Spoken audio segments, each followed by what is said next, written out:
It is now my distinct pleasure to introduce today's commencement speaker. Yeah, it's not over. Head coach of LSU Gymnastics team, Jay Clark.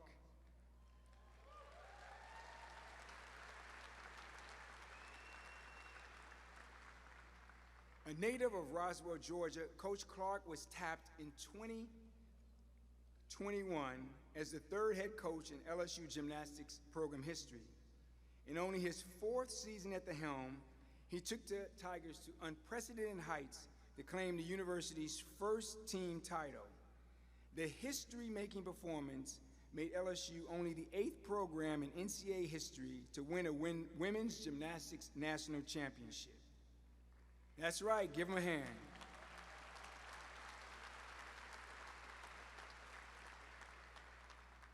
Coach Clark has received numerous accolades for his work as a coach and mentor, including being named the 2024 SEC Co-Head Coach of the Year and Top Collegiate Coach in Louisiana.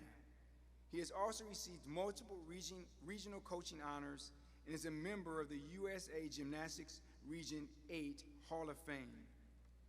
Perhaps most impressive is Coach Clark's ability to grow the sport, both within the state and nationally. This past season, LSU led the nation in attendance as over 75,000 Tiger fans witnessed this team's magical run in this very venue. The future is brighter than ever for LSU Gymnastics, with Coach Clark leading the charge, and we are honored to have him here today. Please join me in welcoming the head coach of your national championship gymnastics team, Jay Clark.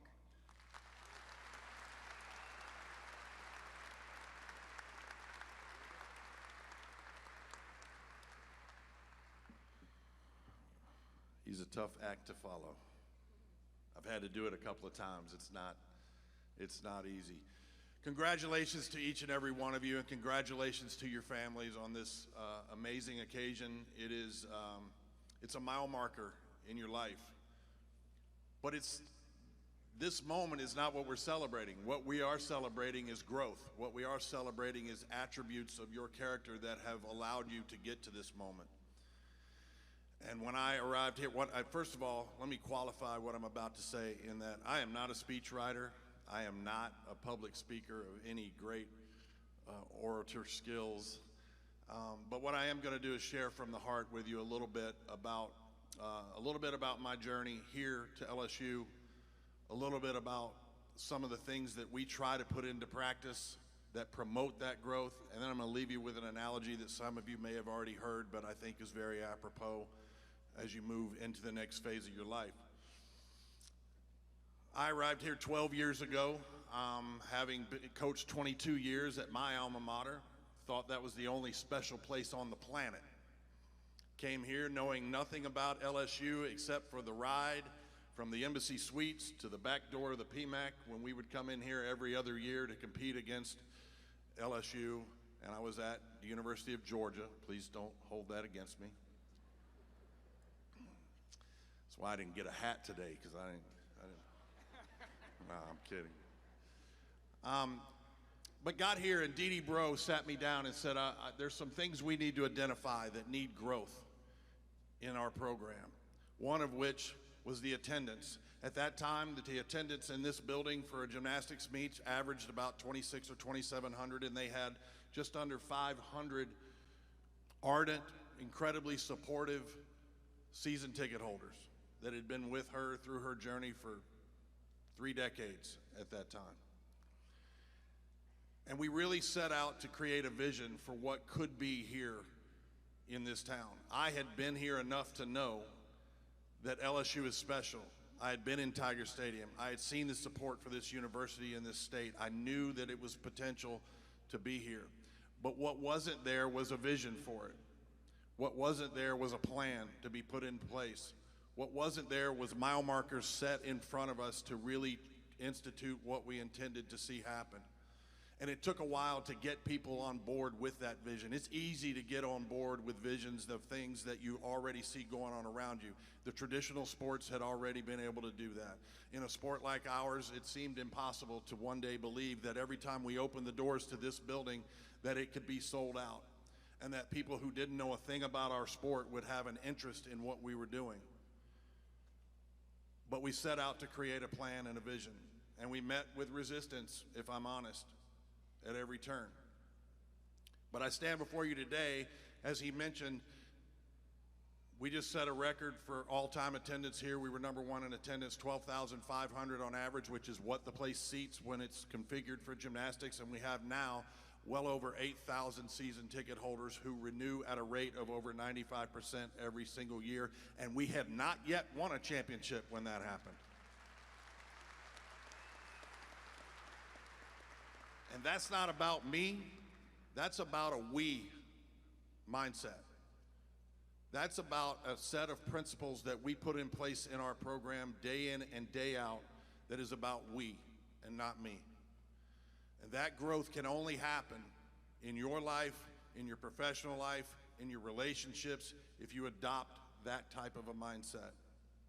We have a meeting room over there in our facility. If you haven't been there, I hope you'll come by sometime. It is magnificent. It is perhaps the nicest standalone gymnastics facility anywhere in the world, and right here in Louisiana. If you haven't been there, please come. Please come see us and come watch us train and get to know who we are. But we have a meeting room, and on that wall there is a pyramid, and I'm sitting there going, yeah, every coach has a pyramid, and every coach has a set of things they use when it's convenient, when someone has done something they shouldn't, and they use their coach speak and their phrases. But in reality for us, it is something we work at every day. And on that pyramid, it has principles that we try our best to adhere to. And there are two that resonate with me the most. I am a person who's passionate about growth in every area, growth in relationships, growth in professional endeavors, growth in attendance, growth in everything. And I don't think you ever achieve the end game when you have a mindset of that. So that's my message to you today. This is a mile marker for you. You want many, many, many more mile markers in your life. And in order to do that, you have to adopt a set of principles, some of which you've already demonstrated by virtue of the fact that you're here today. But there are others that are out there that perhaps you haven't given a whole lot of thought to, and there are two that are on our wall that I talk about an awful lot. One is communication. I don't care whether it's in your relationships, in your professional life, in your marriage, with your family. If you find yourself in any position, especially in any position of leadership, which you will now, it is important that you make that paramount. Create avenues for increased communication. Do not allow yourself to fear communication. Do not allow others to fear communicating with you. Make sure that you keep open channels of verbal and various ways. In today's world, it's very hard to make it verbal all the time. But create avenues of communication. The second is respect. We hear a lot of the word respect, but it generally refers to someone's accolades or what they have achieved. I can respect Dr. Tate because he is the president of this institution.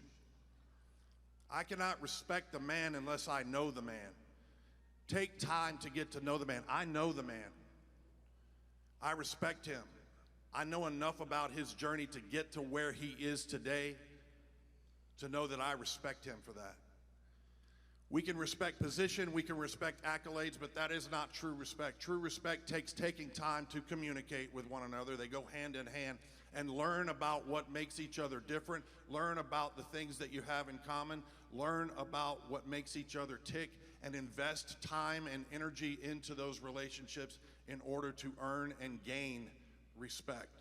True respect is something that is priceless.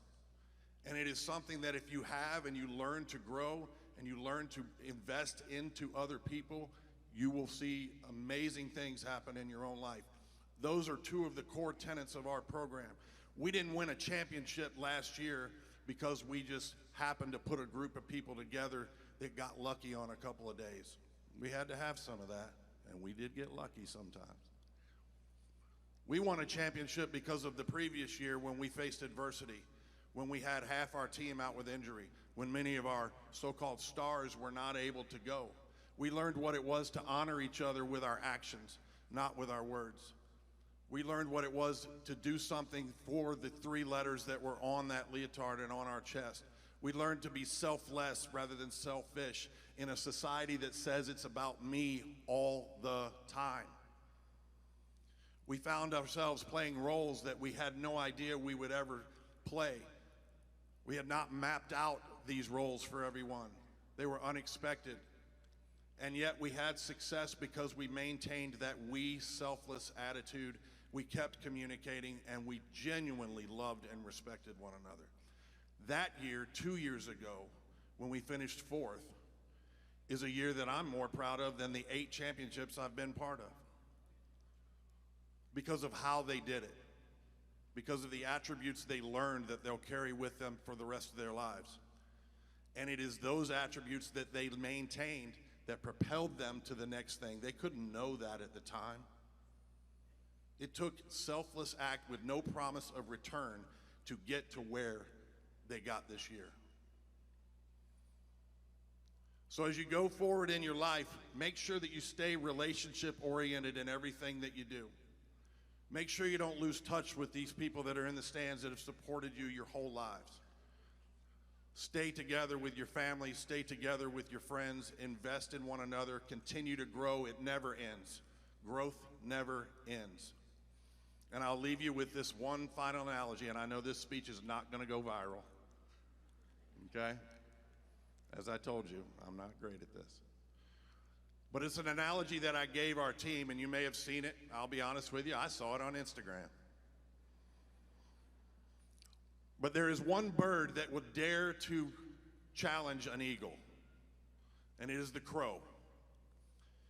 And when an eagle flies, the crow will attach itself to an eagle's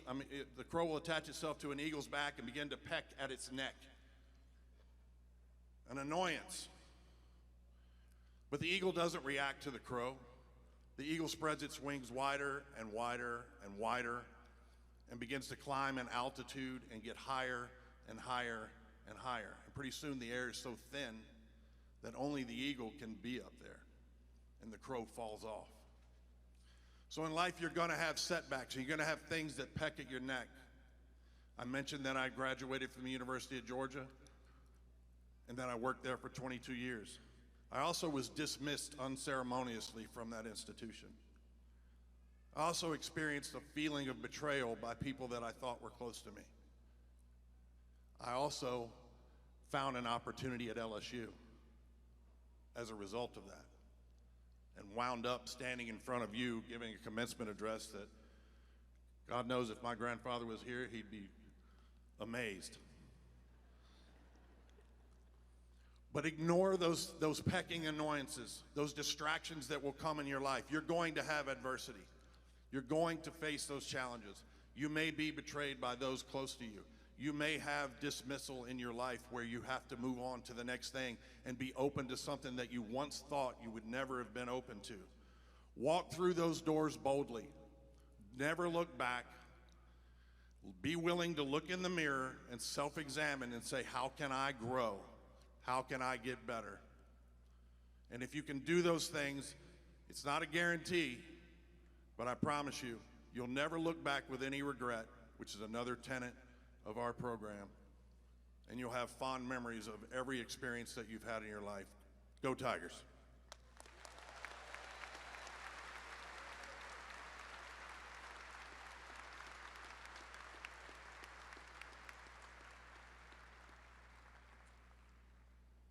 Thank you, Coach Clark. We are blessed and honored that you could be with us here today. Thank you for sharing your wisdom and accomplishments with our graduating class. I know they will take your words with them on the next phase of their journey.